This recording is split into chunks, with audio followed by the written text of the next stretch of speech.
Hello guys, welcome back to the channel. आप सभी का फिर से स्वागत है डी कॉमर्स में। दोस्तों, आज के इस वीडियो में हम बात करने वाले हैं चैप्टर नंबर 4 की।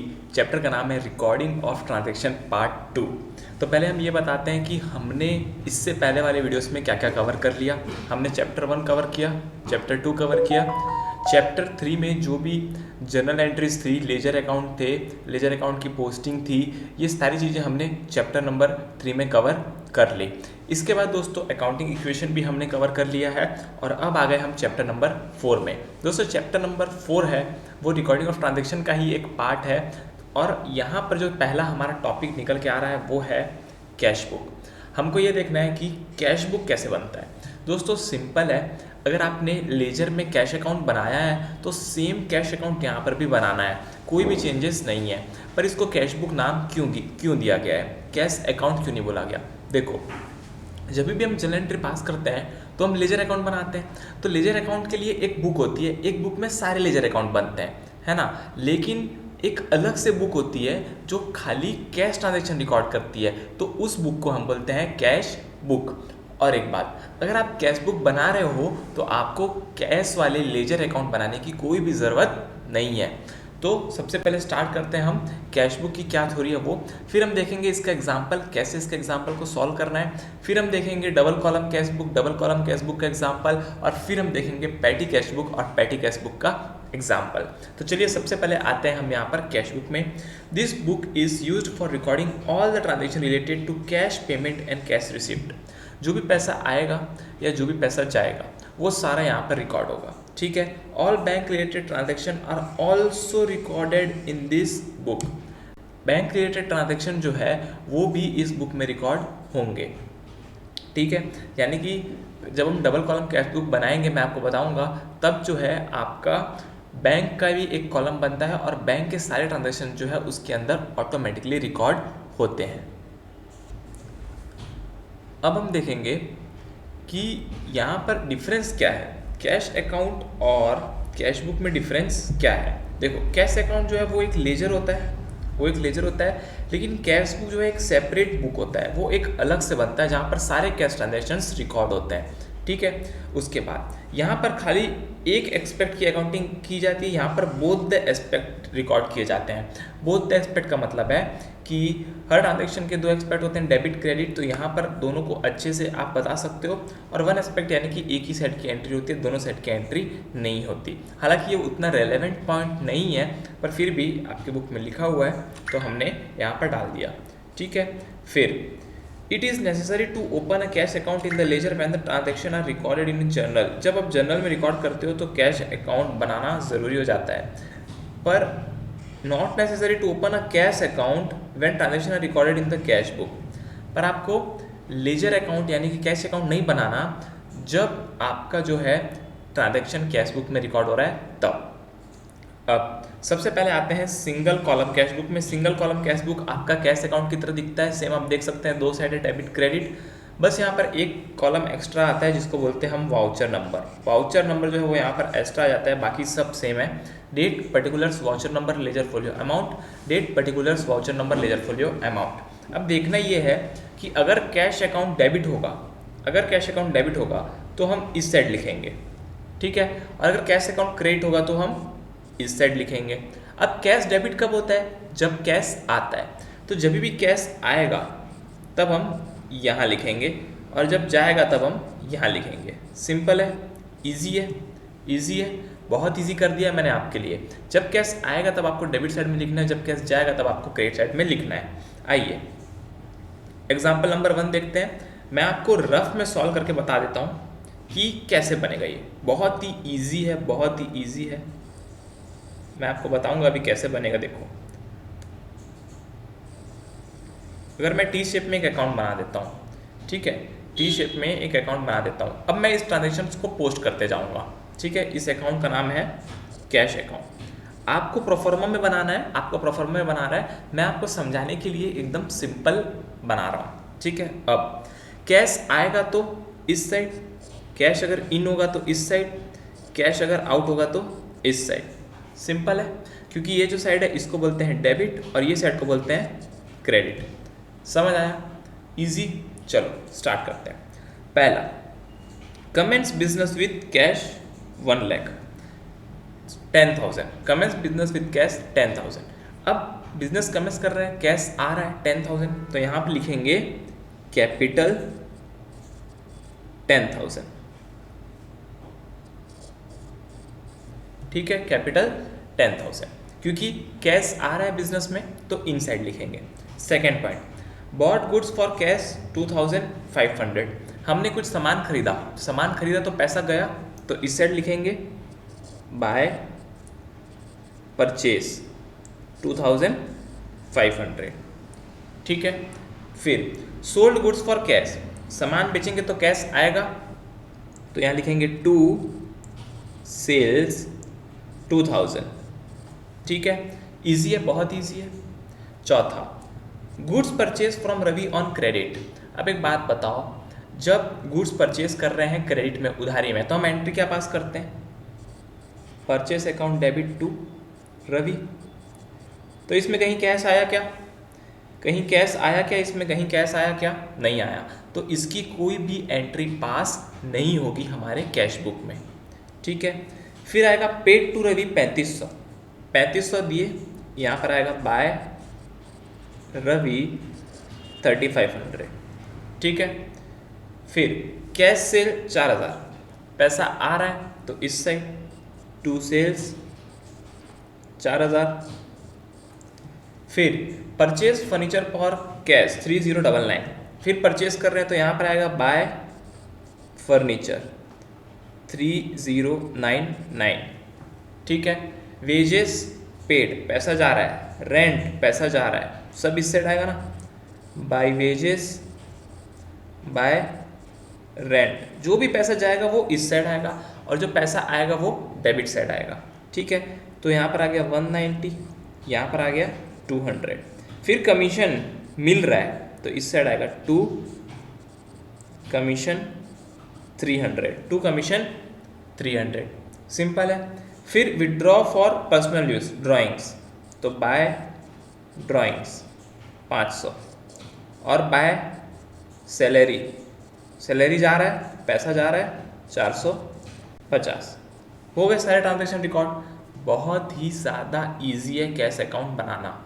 मैं आपको एक बार और समझाता हूँ। देखो, कैश अकाउंट में दो साइड होती है, डेबिट और क्रेडिट। जब भी कैश आपके बिजनेस के अंदर आ रहा है तब आपको डेबिट साइड में लिखना है, जब भी कैश आपके बिजनेस से जा रहा है तो आपको क्रेडिट साइड में लिखना है। इससे सिंपल एक्सप्लेनेशन कोई नहीं है। तो देखो, मैंने वही किया, जहाँ जहाँ कैश जा रहा था वहाँ पर क्रेडिट साइड में लिखा है, और जहाँ जहाँ कैश आ रहा था उसको मैंने डेबिट साइड में लिखा है। हो गया। अब इसको मेरे को टोटल करना है। कैसे करूँगा टोटल? दोनों साइड का टोटल करूँगा, दोनों साइड का टोटल करूँगा, जिस साइड का टोटल लेस होगा उस साइड लिखूँगा। मैंने लेजर में सिखाया आपको। तो 10,000 प्लस 2,000 प्लस 4,000 प्लस 300, तो इस साइड का टोटल हो गया 16,300, और इस साइड का हो गया 2500 3500 3099 190 200 500 और 450। इस सेट का हो गया 10439। तो 10439 माइनस 16,300 करेंगे तो आ जाएगा 5861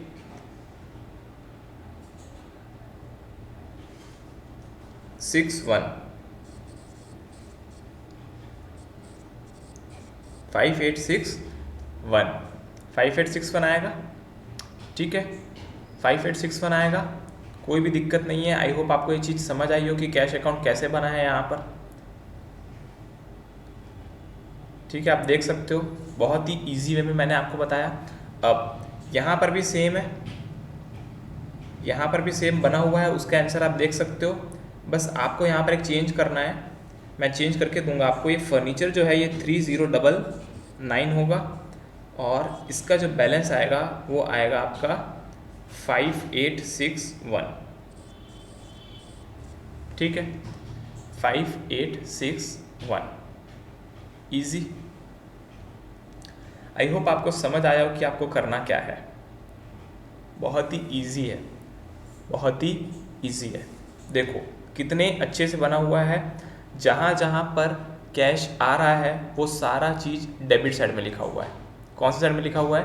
डेबिट साइड में, और जहाँ जहाँ पर कैश जा रहा है वो कौन सी साइड में लिखा हुआ है, क्रेडिट साइड में लिखा हुआ है, ठीक है। और उसके बाद बैलेंसिंग फिगर निकाला, नीचे लिखा बाय बैलेंस कैरिड डाउन 5861, और उस बैलेंस को यहाँ पर ब्रॉट डाउन किया है, ठीक है।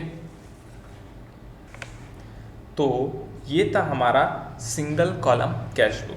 अब आते हैं हम डबल कॉलम कैश बुक में। डबल कॉलम कैश बुक में सेम रहेगा, बस हमारा एक कॉलम और बढ़ जाएगा, उस कॉलम का नाम होगा बैंक। क्या नाम होगा, बैंक। अब हमारे पास date, particulars, voucher number, ledger folio, cash bank, date, particulars, voucher number, ledger folio, cash bank, ठीक है।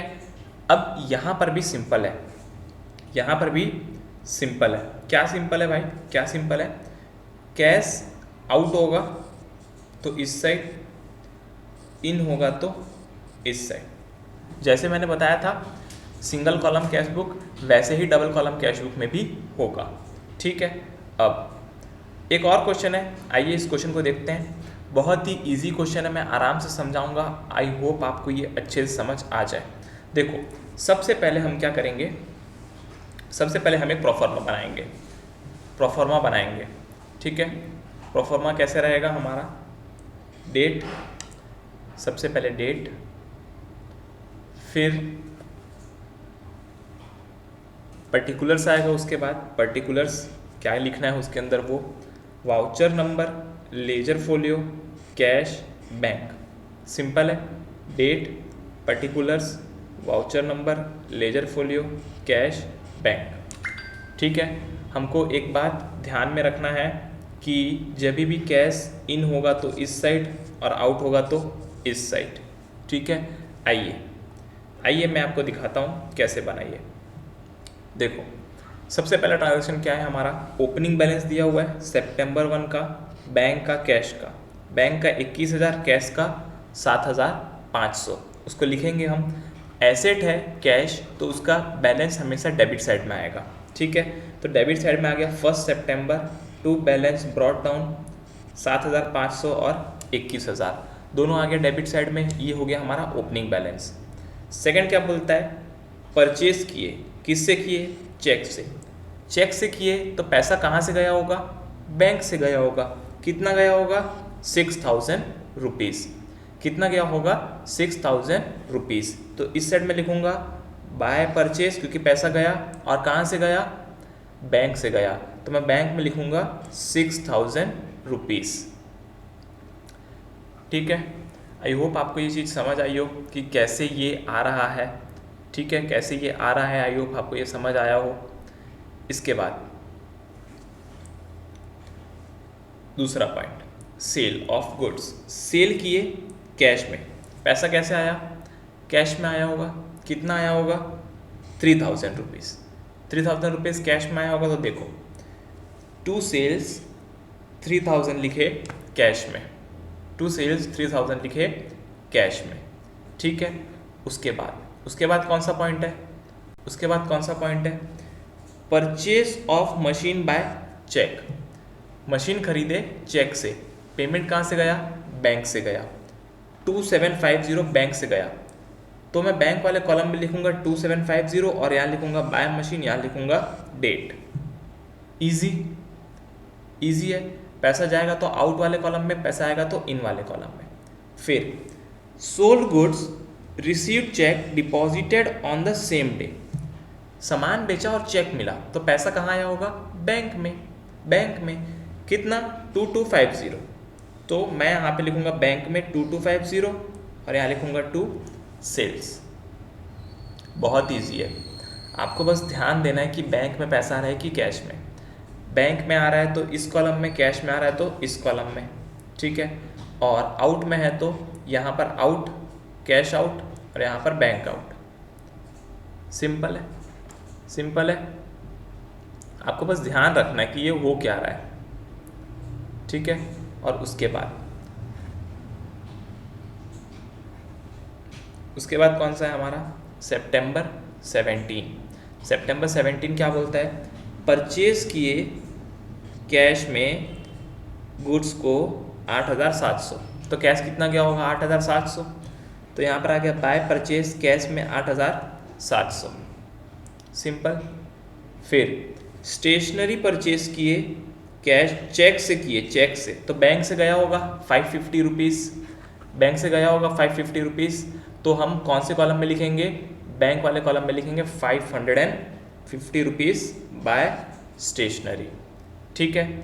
इसके बाद cheque given to Rohit, Rohit को चेक दिया 750, पैसा गया बैंक से गया 750, तो बाय रोहित 750 इधर से। जब भी पैसा जा रहा है तो हमेशा मैं राइट साइड में लिखता हूँ, पैसा आ रहा है तो लेफ्ट साइड में। फिर cash withdrawn from bank 5000, cash withdrawn from bank 5000। अब यहाँ पर इस एंट्री को हम बोलते हैं, अब हम एंट्री क्या पास करेंगे बताओ। मैंने कैश बैंक से निकाला, कैश बैंक से निकाला तो मेरा कैश बढ़ गया, कैश बढ़ता है तो कैश अकाउंट डेबिट, और बैंक कम हो गया तो टू बैंक। अमाउंट कितना आ जाएगा 5000, समझ आया, अमाउंट कितना आ जाएगा 5000, cash account debit to bank. अब देखो एक ही बुक में दोनों है, एक ही बुक में दोनों है, कैश भी उसी बुक में है और बैंक भी उसी बुक में है ना, आपको दिख रहा है कैश और बैंक दोनों एक ही बुक में है। तो देखो अब हमको क्या करना है, ये जो ट्रांजैक्शन है इसको रिकॉर्ड करना है। तो देखो सबसे पहले मैं कैश की रिकॉर्डिंग करूँगा। कैश क्या हुआ है डेबिट, कैश क्या हुआ है डेबिट, तो मैं डेबिट साइड में कैश अकाउंट के डेबिट साइड में लिखूंगा टू बैंक। तो ये देखो ये डेबिट साइड में मैंने लिखा टू बैंक, दिखा यहाँ पर मैंने लिखा टू बैंक, और अमाउंट कितना लिखा 5000। अमाउंट कौन से कॉलम में लिखा है, कैश वाले कॉलम में। क्यों, क्योंकि कैश अकाउंट डेबिट हुआ था, कैश अकाउंट डेबिट हुआ था, और क्रेडिट कौन सा अकाउंट हुआ था, बैंक। तो क्रेडिट साइड में बैंक वाले कॉलम में मैं लिखूंगा 5000 रुपीज़ बाय कैश, और इस एंट्री को हम बोलते हैं कॉन्ट्रा एंट्री, इसीलिए इसके लेजर फॉलो में हम लिखते हैं सी। देखो कॉन्ट्रा एंट्री का सिंपल मतलब ये होता है कि आपने कैश और बैंक को एक ही एंट्री में यूज़ कर लिया। जब ऐसी एंट्री होती है जहां पर कैश और बैंक दोनों एक साथ आ रहे हैं तो उस एंट्री को हम बोलते हैं कॉन्ट्रा एंट्री। आई होप आपको समझ आया हो। जब कैश और बैंक एक ही एंट्री में यूज़ हो तब उसको बोलते हैं कॉन्ट्रा एंट्री। देखो कैश विड्रॉ किया तो एंट्री क्या हुई, cash account debit to bank, दोनों एक ही एंट्री में यूज़ हुआ तो कॉन्ट्रा एंट्री हो गई। और कॉन्ट्रा एंट्री होती है तो 2 बार पोस्टिंग होती है। कितने बार पोस्टिंग होती है, 2 बार। ध्यान रखना कॉन्ट्रा एंट्री होगी तो 2 बार पोस्टिंग होगी, एक बार डेबिट में एक बार क्रेडिट में। कैश अकाउंट डेबिट हुआ तो क्रेडिट साइड में लिखेंगे टू बैंक और कैश वाले कॉलम में लिखेंगे, ठीक है। बैंक क्या हुआ, क्रेडिट, बैंक क्या हुआ, क्रेडिट, तो क्रेडिट साइड में बैंक वाले कॉलम में 5000 लिखूंगा और लिखूंगा बाय कैश, ठीक है। आई होप आपको ये चीज़ समझ आई हो, बहुत ही ज़्यादा इजी है। फिर क्या किया मैंने, रेंट किया, रेंट पे किया चेक से 1250, तो बैंक से पैसा जाएगा 1250 बाय रेंट। सैलरी पे किया 1750, कितना पे किया 1750। तो यहाँ पर कुछ लिखा है क्या, कैश या बैंक किससे पे हुआ, कुछ लिखा है क्या, नहीं, तो हम मानेंगे कैश से हुआ। तो ये 1750 जो है हम यहाँ पे लिखेंगे, ठीक है। 1750 जो है हम यहाँ पर लिखेंगे। अब मेरा सारी एंट्री हो चुकी है, सारी एंट्री हो चुकी है। तो अब मेरा इस सेट का टोटल कितना आ रहा है, देखो 15,500, उसमें से 8,700 और ये 1750 को माइनस करूँगा तो मेरा आ जाएगा 5,050।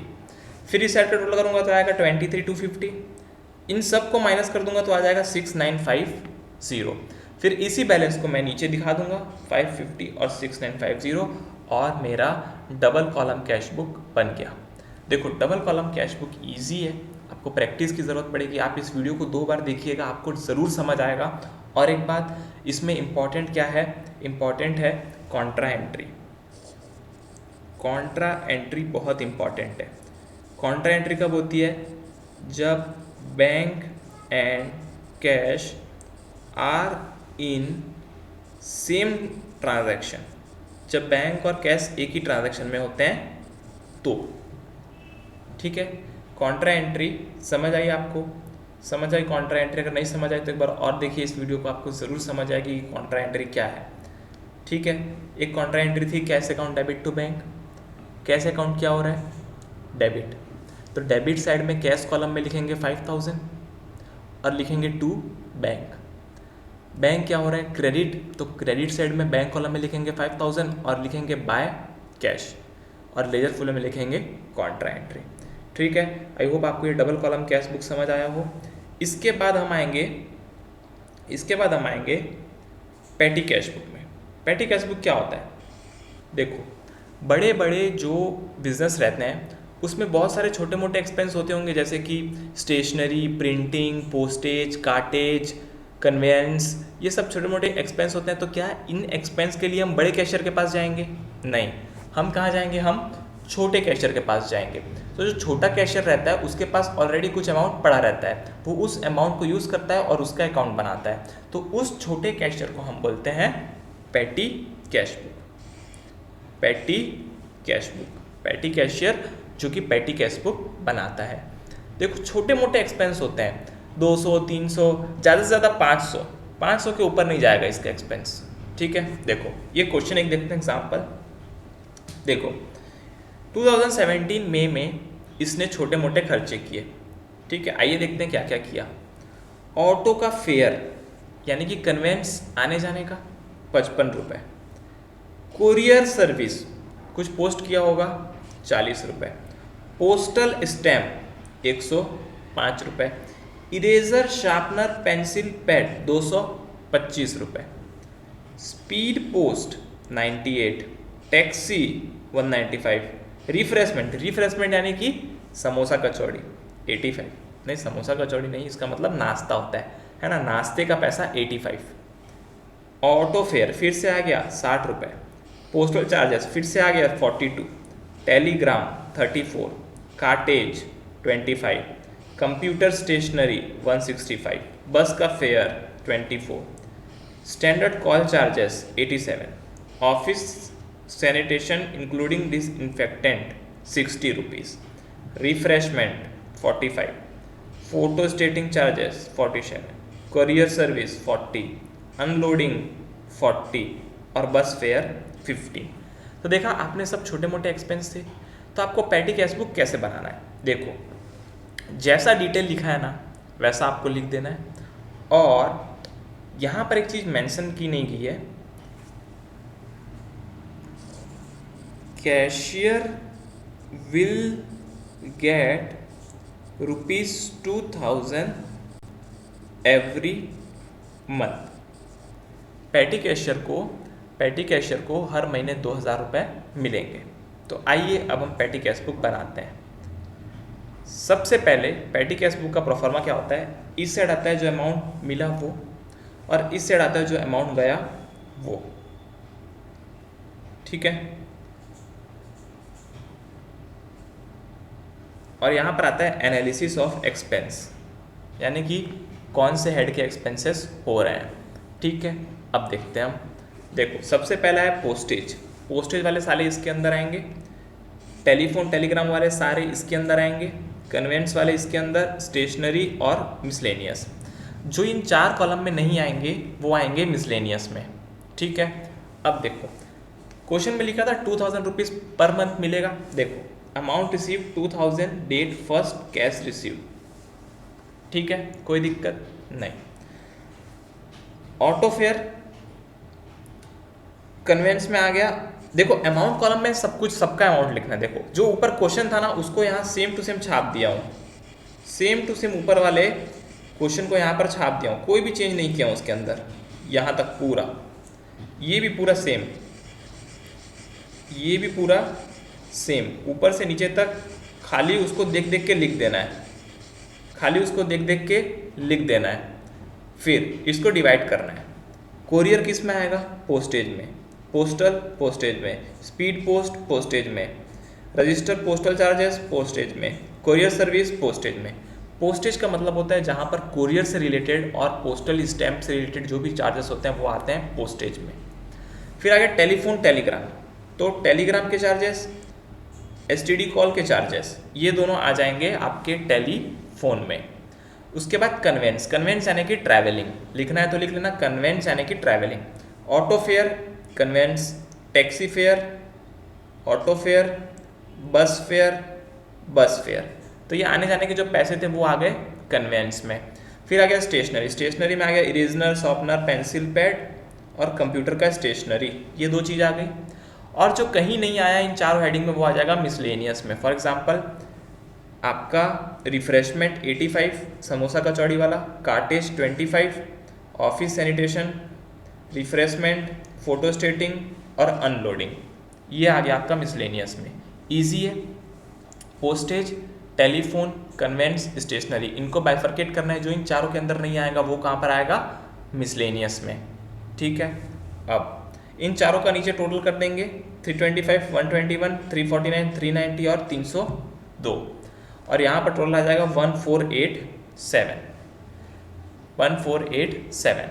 अब हमारे पास पैसा कितना था? 2000, तो हमारा बैलेंस कितना बच गया? 2000 माइनस 1487, तो आ जाएगा मेरा 513। समझ आया? बहुत इजी है। फिर यहाँ पर मैंने लिखा बैलेंस ब्रॉट डाउन 513, और मेरा कैश रिसीव्ड कैसे आया पता है? कैश रिसीव्ड मेरे को 2000 मिलने वाला था, लेकिन मेरे पास कितना पैसा बचा था? 513। तो 2000 माइनस 513 आ गया 1487। तो ये था दोस्तों मेरा पूरा पेटी कैश। बहुत ही इजी है। अगर आप इस वीडियो को 2 बार देखोगे तो आपको समझ आ जाएगा कि कौन सा कहाँ पे डालना है। बहुत इजी वे में मैंने आपको बताया है। और ये हो गया हमारा 3 टॉपिक कवर। हमने कवर कर लिया cash book, double column cash book, और हमने कवर कर लिया पेटी कैश बुक।